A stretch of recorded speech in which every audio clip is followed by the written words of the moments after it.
সপ্তাহ ব্যবধানে রাজশাহীর সবচেয়ে বড় মাছের আড়ত নওদাপাড়ায় বেড়েছে প্রায় সব ধরনের চাষের মাছের দাম। চাহিদা মতো সরবরাহ না থাকায় কেজিতে বেড়েছে 10 থেকে 20 টাকা পর্যন্ত। এ নিয়ে বিস্তারিত জানাতে যুক্ত হচ্ছেন সহকর্মী মাসুমা আক্তার। মাসুমা, জানাবেন মাছের সরবরাহ কমার কারণ কি, আর দাম বৃদ্ধির বিষয়ে ক্রেতা বিক্রেতারা কি বলছেন?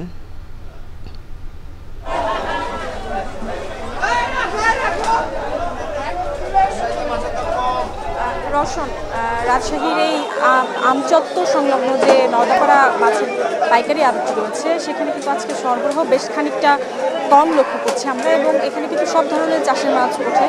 সকাল থেকেই কিন্তু ক্রেতা এবং এখানকার যারা পাইকার খুচরা ব্যবসায়ী বা যারা পাইকারি ব্যবসায়ী রয়েছেন তারা কিন্তু এই আড়তটিতে আসেন, এবং এখান থেকে কিন্তু মাছ রাজশাহীর বিভিন্ন স্থানীয় বাজার সহ শহরের বাইরেও কিন্তু যায়, অর্থাৎ সিলেট থেকে শুরু করে রংপুর, এছাড়া নীলফামারী এবং দূর দূরান্তের যে শহরগুলো রয়েছে সেখানে যায়। আজকে মাছের সব ধরনের চাষের মাছে কিন্তু আমরা দেখেছি সরবরাহ বেশ খানিকটা কম থাকার কারণে আসলে সেটির একটি বড় প্রভাবও কিন্তু পড়েছে দামে। আমি যদি একটু বলি যে আজকে যে মাছগুলো পাওয়া যাচ্ছে এখানে কিন্তু সব ধরনের বড় যে চাষের মাছগুলো রয়েছে এই আড়তে সেগুলোই পাওয়া যায়, এবং সেই মাছগুলোর মধ্যে আজকে রুই বিক্রি হচ্ছে 270 থেকে 280 টাকা, কাতলা বিক্রি হচ্ছে 280 টাকায়, এছাড়া পাঙ্গাস বিক্রি হচ্ছে 140 থেকে 150 টাকা কেজি দরে। এছাড়া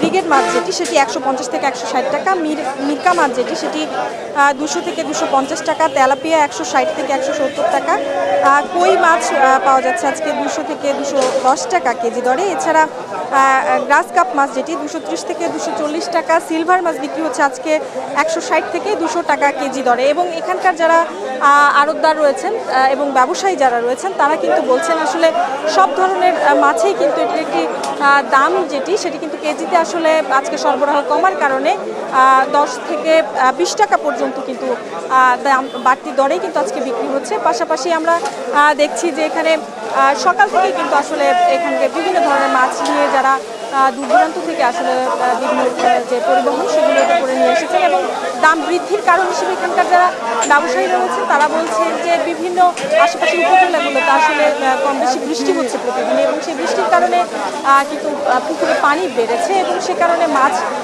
যারা মাছ চাষি রয়েছেন তারা কিন্তু প্রতিদিন আসলে যে পরিমাণ মাছ ধরেন সেটি কিন্তু ধরে আসলে বাজারে নিয়ে আসতে পারছেন না বা এই আড়তে উঠতে পারছেন। এবং এই আড়তে কিন্তু 15টির মতো আড়ত রয়েছে, এবং এই আড়তে মোটামুটি প্রতিদিনই কিন্তু 40 থেকে 50 লাখ টাকার মাছ কিন্তু বিক্রি হয় পাইকারিতে।